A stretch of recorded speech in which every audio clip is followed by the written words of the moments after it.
E a gente vai falar, então, do tratamento medicamentoso espiritual das doenças ou uma análise dos modelos de compreensão biológica do homem.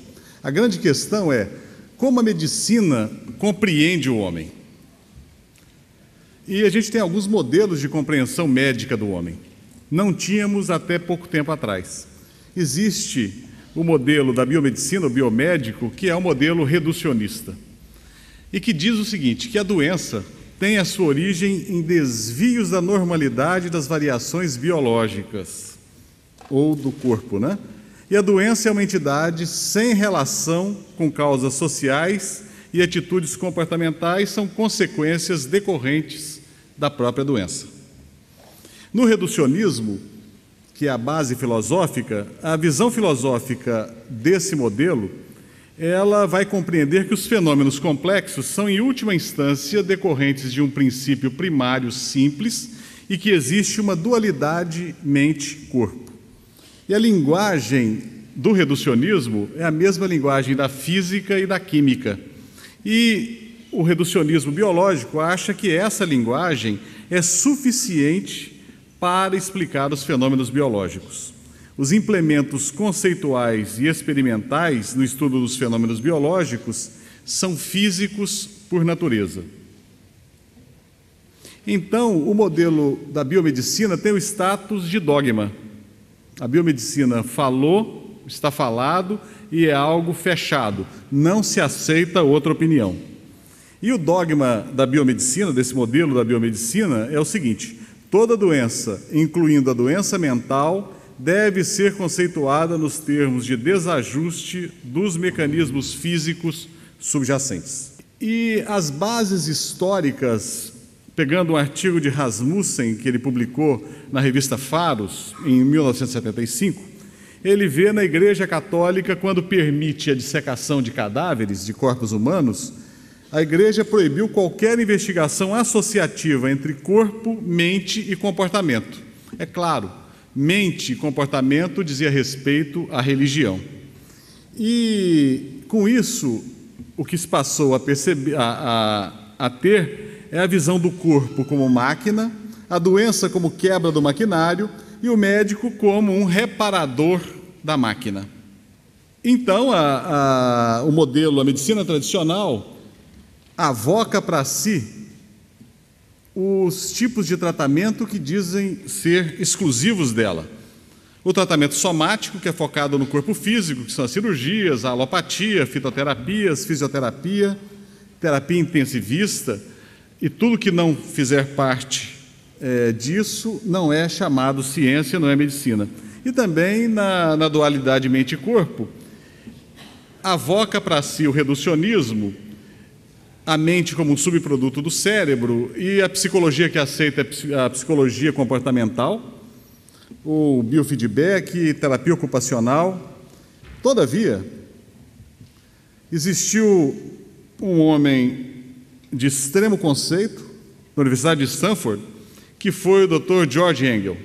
E em 1977 ele escreve na revista Science um artigo lindo que diz a tradução do artigo, né? A necessidade de um novo modelo para a medicina, um desafio para a biomedicina. E o Dr. Engel, então, ele propõe um modelo que ele chama de biopsicossocial. E ele dá como justificativa para prover uma base para a compreensão dos determinantes da doença e conceber racionalidade aos tratamentos médicos e ao sistema de saúde.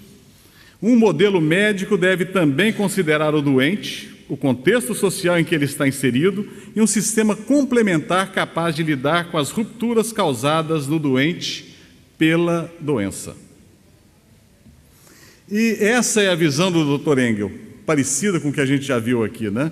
É um slide de 77, em que ele vê uma continuidade. O homem não são apenas as moléculas, as organelas, a célula, os tecidos, os órgãos, o sistema nervoso, mas é algo muito além. E o Dr. Engel, ele fazia as seguintes críticas ao modelo biomédico, segundo um artigo publicado na Annals of Family Medicine. Bom, uma alteração bioquímica não se traduz diretamente em uma doença. O aparecimento da doença resulta da interação de diversos fatores causais, incluindo as alterações dos níveis molecular, individual e social. Alterações psicológicas podem, sob certas circunstâncias, manifestarem-se como doenças ou formas de sofrimento que constituem problemas de saúde, incluindo, às vezes, correspondências bioquímicas. O Dr. Engel, ele levanta num artigo publicado na década de 60, em que ele dá o exemplo de uma pessoa que perde um familiar e entra em luto. O luto é uma doença, em alguns casos mas tem base biomédica. A perda de alguém querido é uma base biomédica, no entanto, algumas pessoas adoecem. Então, são fatores psicológicos, sociais, que levam à doença, sem uma equivalência a nível molecular. A presença de um desajuste biológico não esclarece ao doente o significado dos sintomas, nem necessariamente infere atitudes e práticas que o clínico deve manter para acumular conhecimento. O que vai acontecer exatamente é aquilo que a gente tem falado nessas conferências todas, em que a gente sempre fala na visão, e a medicina reducionista, a gente chega para o paciente e diz: olha, você está me trazendo um pâncreas doente, um fígado doente, como se ele fosse um pâncreas, um fígado, um intestino, um olho, e o paciente é mais do que isso. A visão reducionista não consegue enxergar. Variáveis psicossociais são determinantes mais importantes de suscetibilidade, severidade do curso de uma doença, do que tem sido considerado pelos que têm a visão biomédica da doença. Uma manifestação de doença não tem necessariamente associação com desajuste bioquímico, é o caso do luto.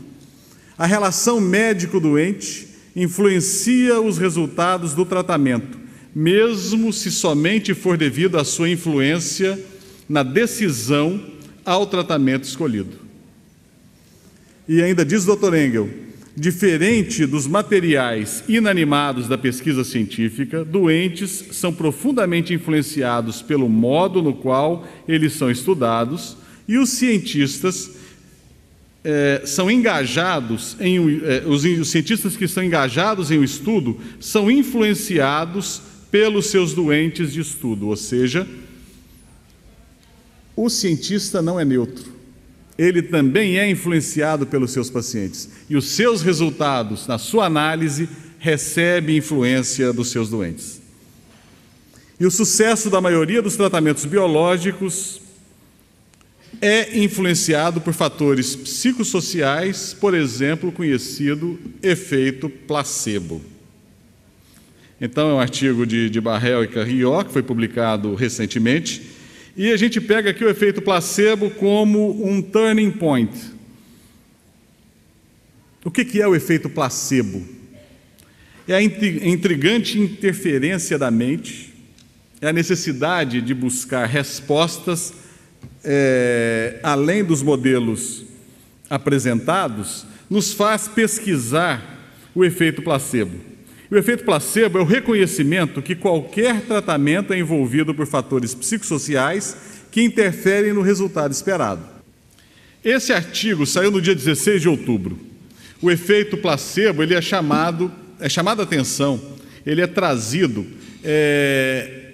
como um meio de tratamento. Foi publicado na revista Science, está disponível online na Science Magazine, onde os cientistas utilizaram o efeito placebo, comparando com a injeção de um analgésico, e viram que o placebo tem status de tratamento. E avocam, então, o uso do placebo em alguns casos de analgesia. O efeito placebo recebeu status de forma de tratamento, então, nesse estudo, e, dentro de um modelo reducionista, o placebo foi considerado eficaz. O que é interessante é que na década de 80, segundo um estudo de Enserick, a participação do efeito placebo em estudos duplo cego e randomizados em transtorno obsessivo compulsivo era próximo de zero. Ao final da década de 90, o placebo respondia por 80% dos resultados das drogas testadas. Vocês têm uma ideia do que é isso?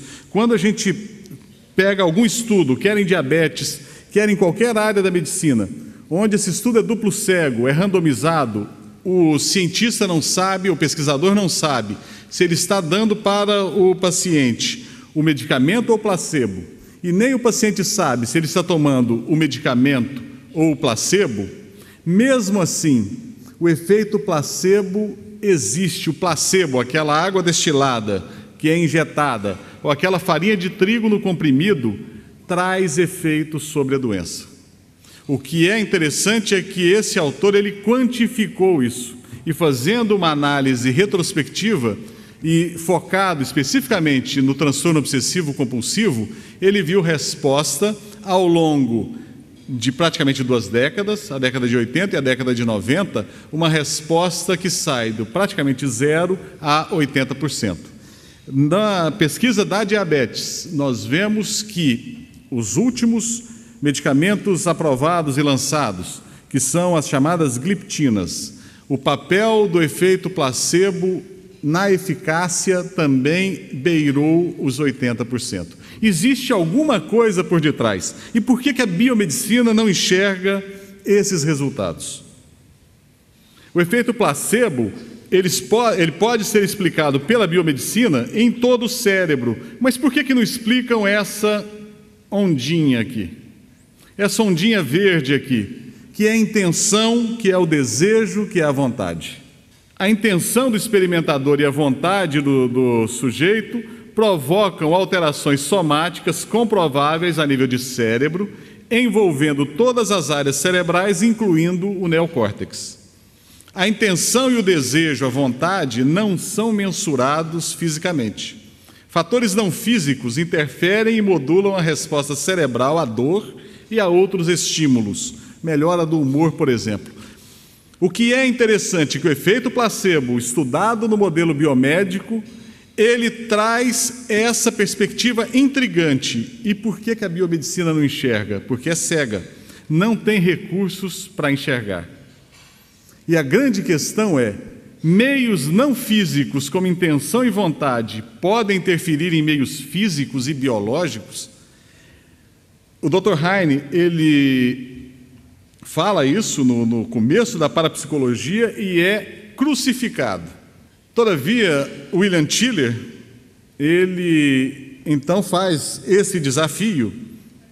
Eu vou passar rapidamente os slides sobre a pesquisa do Dr. Tiller. Era físico, ele trabalhou na General Electric, hoje está retirado, está aposentado, mas tem escrito bastante e feito pesquisas. Então, o que existe pelo establishment científico é uma crença não assumida. E essa crença é que nenhuma qualidade humana de consciência, intenção, emoção, mente ou espírito pode influenciar significativamente um experimento científico bem planejado na realidade física. Essa é a crença que o reducionismo usa. Essa crença é uma mentira.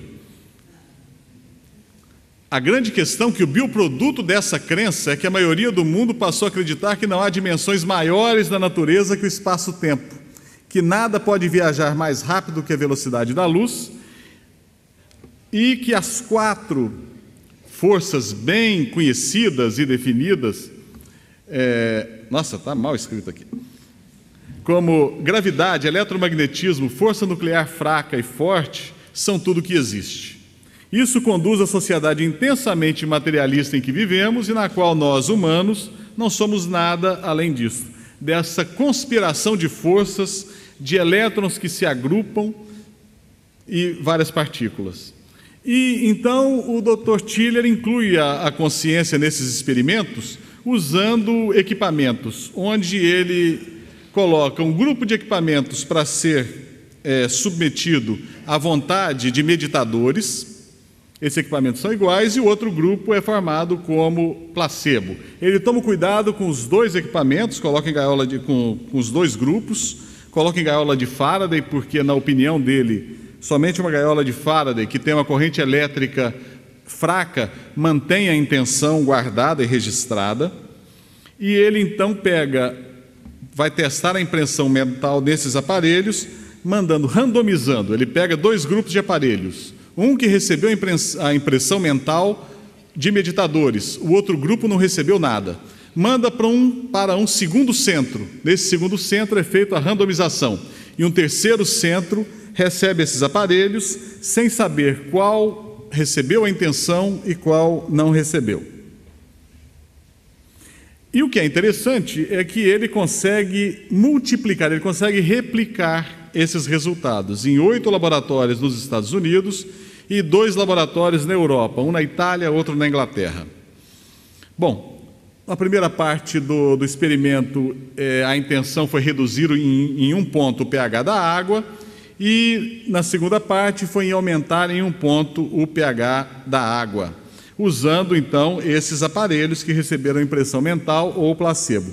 E o resultado é esse interessante gráfico, onde, aqui pegando o gráfico, que a intenção foi aumentar o pH da água em 1 ponto, nós vemos ao longo do tempo um aumento significativo, partindo aqui do ponto 0, do pH da água, e o que é interessante, ao longo do tempo, manteve-se o resultado. Ou seja, a intenção, desejo, a intenção e a vontade interferindo em meio não físico. O que é o meio não físico interferindo no meio físico. O que é interessante é a conclusão do Dr. Tiller. Nossos experimentos subsequentes provaram dados reveladores de como isto provavelmente acontece. De modo breve, nossa hipótese de trabalho atual é que a realidade física consiste de 2 únicos níveis, com um grau variável de paridade entre eles. Nosso nível convencional de forças físicas, gravidade, eletricidade, atômico-molecular, operando no espaço-tempo, esse é um nível de realidade. E o outro nível, um nível de grande vácuo físico de ondas de informação magnética, operando em um espaço-tempo recíproco. Este último nível tem um novo gênero de natureza que pode ser modulado pela consciência humana. Nossa hipótese de trabalho é que uma intenção humana específica pode influenciar significativamente a realidade física. Ele faz uma pesquisa nos modelos reducionistas. E o que isso significa para a medicina? Uma experiência simples, barata. O Dr. Tiller vende esses aparelhos a $250 como um bom americano. Está lá na internet, você pode comprar e compra via eBay. E coloca diante de um meditador que tem a vontade, tem a intenção e interfere no meio físico. Alguns médicos com a visão reducionista podem olhar isso e dizer, poxa, que legal, vou até testar isso. Mas não fazem a inferência, não fazem o relacionamento, a relação necessária. O que isso tem a ver com o meu paciente? E é uma guerra como Benfica Sporting. Eu cá sou benfiquista.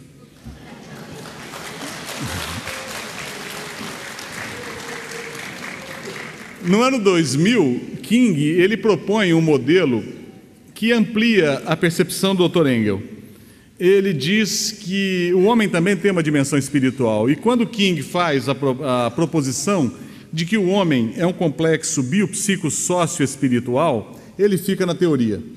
O Dr. Sulmasy, em 2002, o Sulmasy é interessante que ele é padre, é médico, é filósofo e, na verdade, ele é antropólogo e é especializado em filosofia médica. E ele, então, propõe, na revista The Gerontologist, um modelo prático, uma forma prática do modelo biopsico-sócio-espiritual, no final da vida. E ele fala o seguinte, que os profissionais de saúde devem assistir às necessidades dos doentes como seres integrais. Pessoas podem ser considerados como seres em relacionamento, e a doença pode ser considerada uma ruptura nos relacionamentos biológicos, que, por sua vez, afetam todos os outros aspectos relacionais de uma pessoa. Espiritualidade diz respeito ao relacionamento de uma pessoa com o transcendente. Todavia, um sistema de atenção à saúde genuinamente holístico deve englobar a totalidade dos relacionamentos do doente, físico, psicológico, social e espiritual. E ele propõe esse gráfico de relacionamento, que aqui a gente tentou traduzir para o português.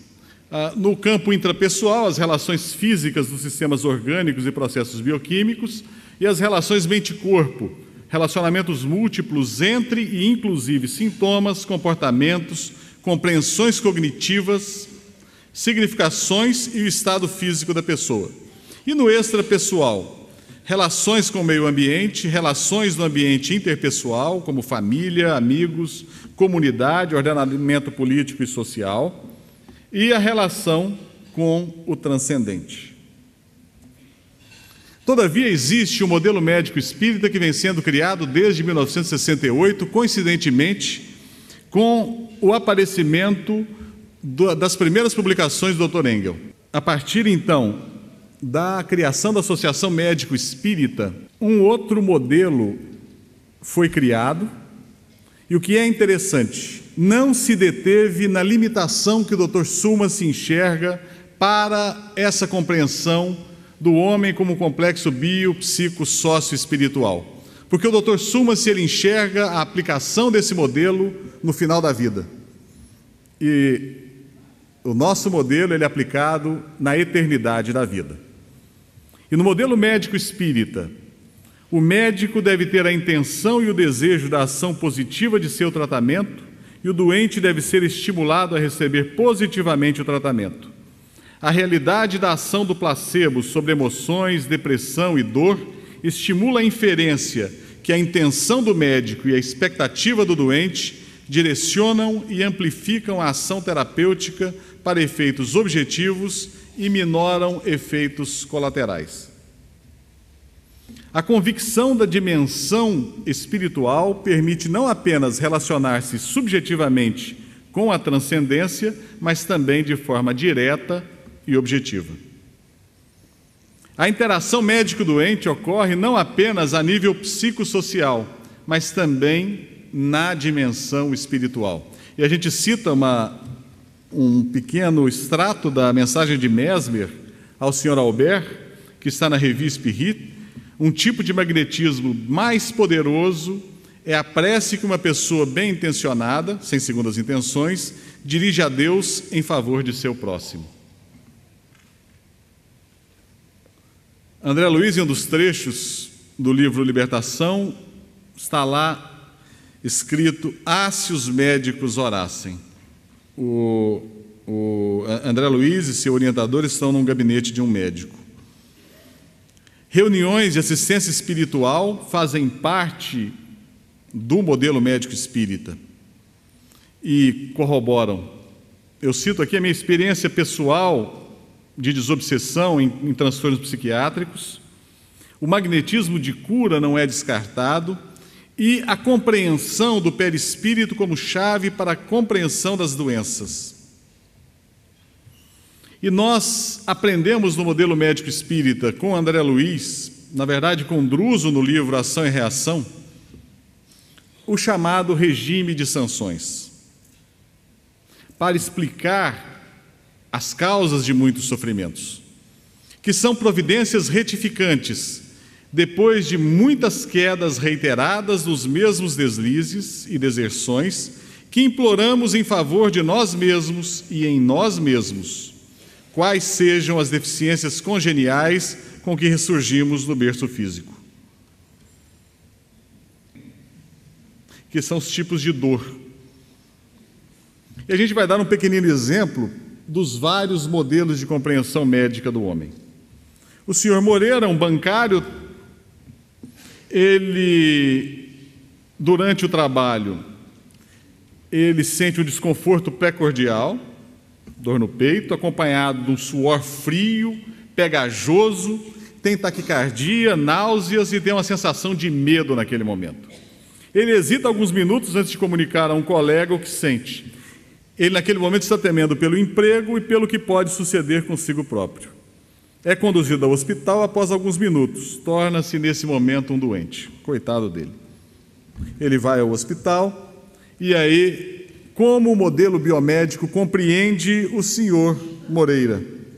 Ele é um doente e o foco do tratamento é apenas nele como doente que tem um sistema nervoso que está com uma descarga adrenérgica muito grande, nos órgãos que estão sofrendo de isquemia, principalmente o coração, nos tecidos que estão também sofrendo com a falta da circulação, o oxigênio escasso, o coração perdendo músculo, as células que estão morrendo e as moléculas, os resíduos de oxidação que estão enormes, em nível alto no sangue e provocando um problema.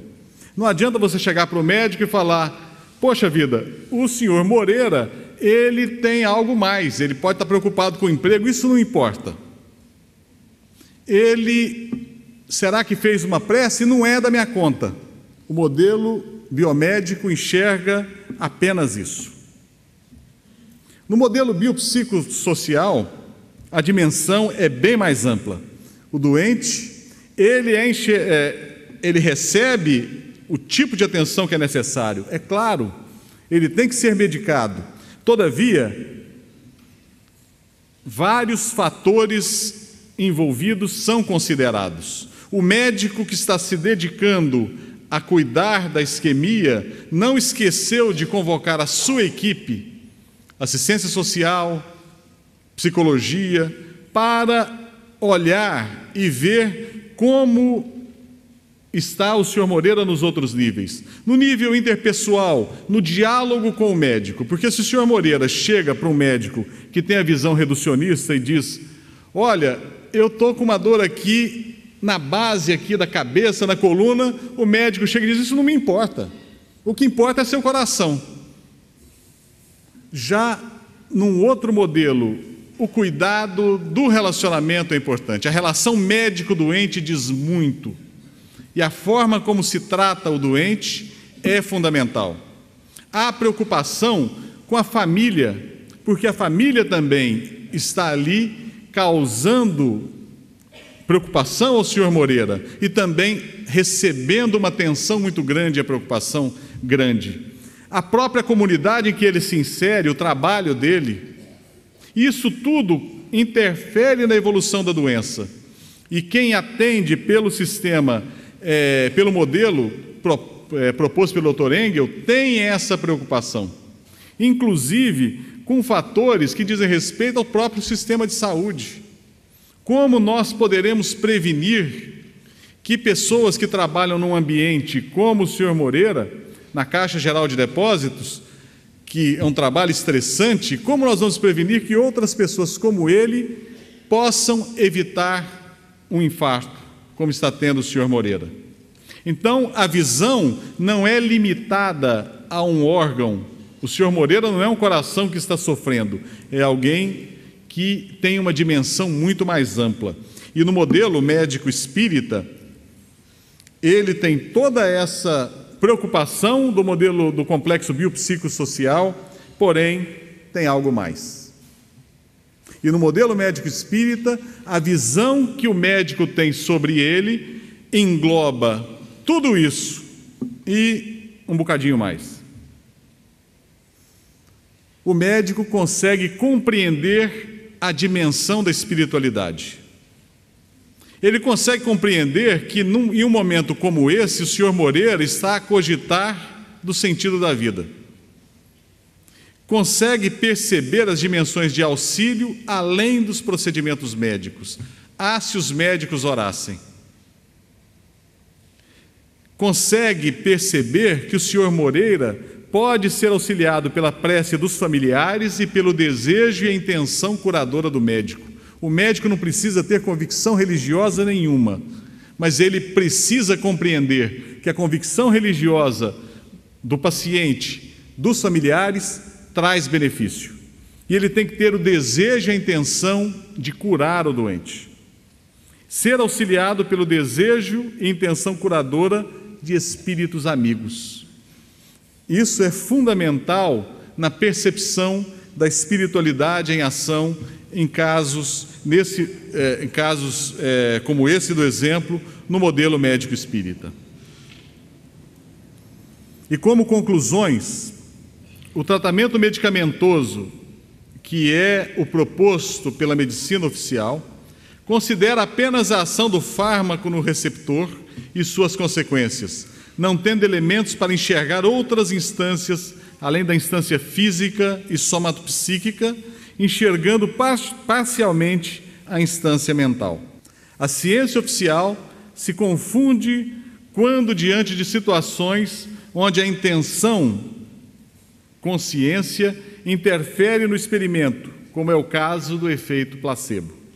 A mensuração dos efeitos cerebrais não explica a origem do estímulo que está na instância espiritual, domínio da realidade física interposta, que é ativada ou conjugada nos chakras ou meridianos da acupuntura, segundo a proposta de William Tiller. A intenção deve participar do tratamento das doenças. O médico deve ter a intenção e o desejo da ação positiva de seu tratamento, e o doente deve ser estimulado a receber positivamente esse tratamento.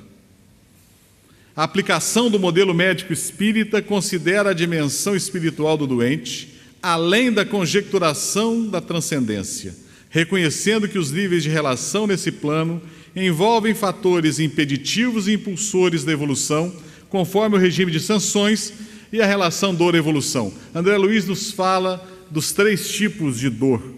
Uma delas é a dor-auxílio, a dor-evolução é a outro tipo de dor. A dor-evolução é, dentro do regime de sanções, o tipo de dor que nós escolhemos, que vai nos impelir para a frente. Allan Kardec, em A Gênese, diz que a dor é o aguilhão divino que impele o homem para a frente na senda do progresso. Mas André Luiz diz também que existe a dor-auxílio, que é a dor que vai nos auxiliar ao longo de nossas reencarnações. Ela vem para reparar males que nós fizemos. E na grande interação da nossa realidade dentro do modelo médico espírita, nós temos sistemas que se relacionam. O sistema físico, do corpo físico, que nós vamos ter o corpo molecular, tecidual, o cérebro, que os médicos espíritas não deixam de cuidar. Todo o sistema psicossocial, ambiente, família, comunidade, ordenamento social, fatores psicológicos desde o nascimento, que o médico espírita não deixa de considerar. Todavia, nós temos algo mais, a realidade espiritual. A relação pessoal com o transcendente, prece, religiosidade. Nós consideramos o regime de sanções e fatores espirituais externos, como socorro espiritual e a obsessão, desobsessão. Nesse modelo médico espírita, nós consideramos a totalidade do homem. E a espiritualidade não é apenas a transcendência, é algo mais objetivo. E como disse Anatoly Boyar, no artigo que ele escreveu no New York Times Magazine, Doctor, talk to me. Doutor, fale comigo. Nem todo doente pode ser salvo, mas sua doença pode ser aliviada pelo modo como o médico interage com ele. E interagindo com ele, o médico salva a si mesmo. Eu agradeço então a vocês e rogo que o nosso Mestre Jesus continue permitindo que o querido Bezerra de Menezes, o mentor da Associação Médico Espírita, continue presente entre nós na implantação desse novo modelo, dessa nova compreensão do homem, que irá finalmente salvar a medicina da sua agonia.